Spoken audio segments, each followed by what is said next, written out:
सिर्फ एक brake light, biryani की एक प्लेट और एक यूपीआई पेमेंट। सुनने में ये तीनों चीजें बिल्कुल मामूली लगती हैं, लेकिन हाल ही में इंदौर में एक ऐसी घटना हुई जहां इन्हीं तीन चीजों ने पुलिस की पूरी मदद कर दी। इन्हीं छोटी छोटी चीजों की मदद से पुलिस ने सुराग ढूंढा और आखिरकार आरोपियों तक पहुंच गई। बात है 7 अगस्त की। रात के करीब 2 बज रहे थे। पूरा शहर लगभग सो चुका था, सड़कें सुनसान थी और इसी सन्नाटे के बीच सिंगापुर टाउनशिप में रहने वाले 24 साल के हिम्मत सिंह जाटव अपनी बाइक से लोटस स्क्वायर से LIG स्क्वायर की तरफ जा रहे थे। हिम्मत पिछले करीब 2 साल से इंदौर में फूड डिलीवरी का काम कर रहे हैं। रोज रात बिरात लोगों के घर खाना पहुंचाना और फिर अपनी शिफ्ट खत्म करके घर लौटना, बस यही उनका रोज का काम था। उस रात भी वो काफी ज्यादा थक चुके थे और रात करीब 2 बजे घर लौट रहे थे। अब जैसे ही वो अपनी बाइक से गुरुद्वारे के पास पहुंचे, अचानक पीछे से एक ऑटो रिक्शा तेजी से उनकी बाइक के करीब आया। सब कुछ इतना अचानक हुआ कि हिम्मत को संभलने तक का मौका ही नहीं मिला। ऑटो में बैठे एक युवक ने उन्हें गाली दी और गालियां देते हुए जबरन उनकी बाइक रुकवा दी। इससे पहले कि हिम्मत कुछ समझ पाते, युवक ने अचानक झपट्टा मारा और उनका मोबाइल फोन छीन लिया। और फिर ऑटो में बैठे लोग तेजी से लोटस स्क्वायर की तरफ भाग निकले।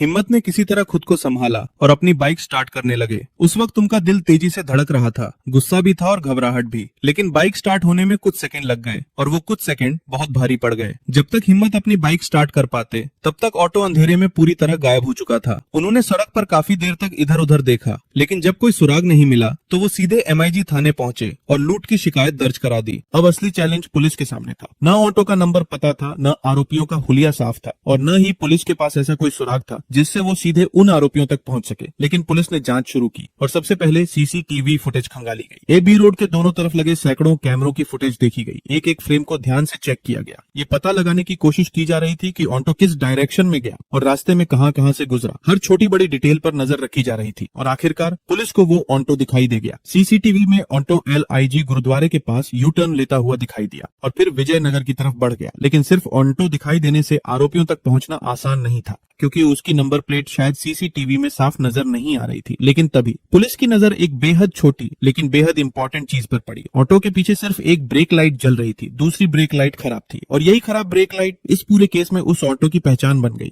CCTV की अलग अलग फुटेज में जब भी वही ऑटो दिखाई देता, उसकी एक ही ब्रेक लाइट जलती नजर आती। अब पुलिस के पास एक यूनिक क्लू था। उन्होंने इसी निशानी के सहारे ऑटो का पूरा रूट उल्टा ट्रैक करना शुरू किया। एक CCTV से दूसरे CCTV तक, एक चौराहे से दूसरे चौराहे तक फुटेज को लगातार मैच किया गया और आखिरकार पुलिस को पता चला कि वो ऑटो एक मस्जिद के पास से डाइवर्ट होकर LBS रोड की तरफ गया था। पुलिस टीम तुरंत उस इलाके में पहुंची। वहां दुकानदारों से पूछताछ शुरू हुई, ठेले वालों से सवाल किए गए और आसपास मौजूद लोगों से उस रात के बारे में जानकारी ली गई। और फिर एक फूड वेंडर ने पुलिस को ऐसी जानकारी दी जिसने पूरे केस की डायरेक्शन ही बदल दी। उसने बताया कि उस रात एक ऑटो उसके ठेले के पास आया था। ऑटो में एक ड्राइवर के साथ एक युवक और एक युवती मौजूद थे और इन तीनों ने वहां बैठकर बड़े आराम से 3 प्लेट बिरयानी खाई थी। और इसके बाद पुलिस को जो पता चला वो बेहद इंटरेस्टिंग था। बिरयानी खाने के दौरान वो लोग आपस में उज्जैन जाने की बात कर रहे थे। यानी ऐसा लग रहा था जैसे कुछ हुआ ही नहीं, जैसे वो किसी लूट के बाद भागकर नहीं आए हों, बल्कि आराम से कहीं घूमने निकले हों। बिरयानी का बिल था सिर्फ 150 रुपए, लेकिन उन्होंने UPI से 400 रुपए का पेमेंट किया। इसके बाद फूड वेंडर ने उन्हें 250 रुपए कैश वापस कर दिए।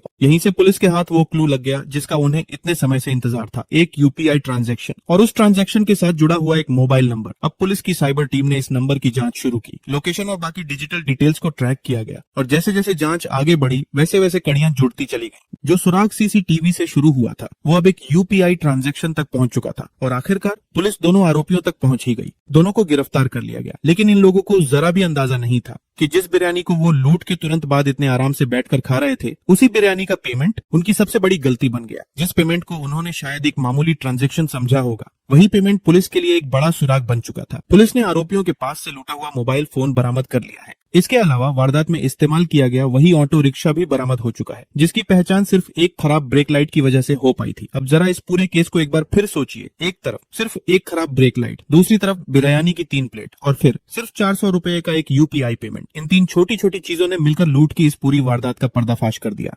देखा जाए तो आज के समय में डिजिटल पेमेंट हमारी जिंदगी का हिस्सा बन चुका है। चाय से लेकर बिरयानी तक, छोटी सी शॉपिंग से लेकर बड़ी खरीदारी तक, हर जगह UPI का इस्तेमाल हो रहा है। लेकिन यही सुविधा कई बार अपराधियों के लिए सबसे बड़ा ट्रैप भी बन सकती है। इंदौर के इस केस में भी कुछ ऐसा ही हुआ। आरोपियों ने सोचा था कि वो लूट करके आसानी से निकल जाएंगे, लेकिन एक खराब ब्रेक लाइट ने उनकी पहचान करवा दी और एक UPI पेमेंट ने पुलिस को उनके दरवाजे तक पहुंचा दिया। यानी कभी कभी अपराधी को पकड़ने के लिए कोई बड़ा सुराग नहीं चाहिए होता, बस एक छोटी सी गलती काफी होती है। वैसे आप इस घटना पर क्या कहना चाहेंगे? कमेंट में अपनी राय जरूर बताइए और ऐसी ही दिलचस्प और चौंकाने वाली खबरों के लिए चैनल को सब्सक्राइब करना ना भूलें।